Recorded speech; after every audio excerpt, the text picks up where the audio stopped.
अब करा sentence, words का ऐसा ग्रुप जिसका कोई अर्थ हो सेंटेंस कहलाता है। यानी कह सकते हैं a group of words which make a complete sense is called sentence. क्या कहा भाई? तो शब्दों का वह समूह जिसका कोई मीनिंग निकलता हो उसे सेंटेंस कहते हैं। It means what?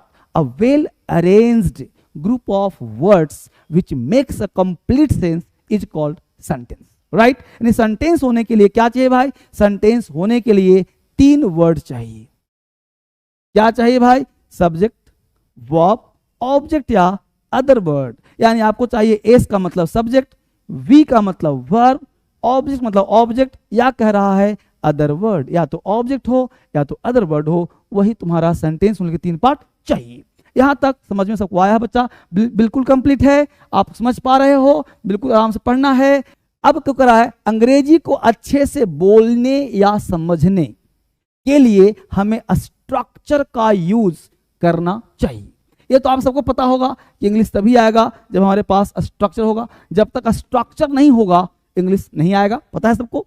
ठीक है। अब इंग्लिश लैंग्वेज में बहुत सारे स्ट्रक्चर्स होते हैं, अगर हम इन्हें समझ लेते हैं तो हमारे लिए इंग्लिश बोलना, लिखना, समझना आसान हो जाएगा।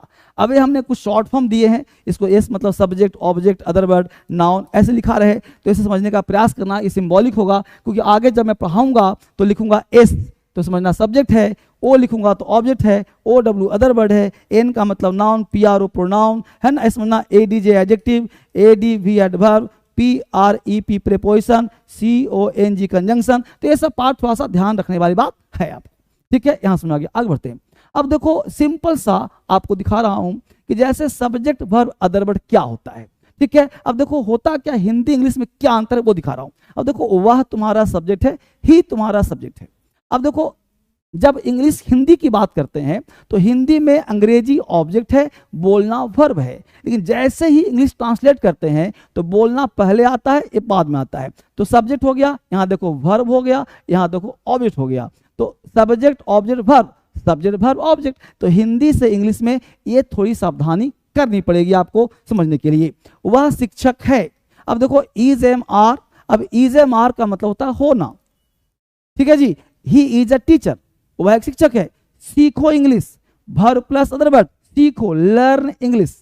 तो लर्न तुम्हारा हो गया V1 प्लस अदर वर्ड। आप खा सकते हैं, subject plus can plus V1, you can eat. इस तरह से भी सेंटेंस का फ्रेम किया जाता है।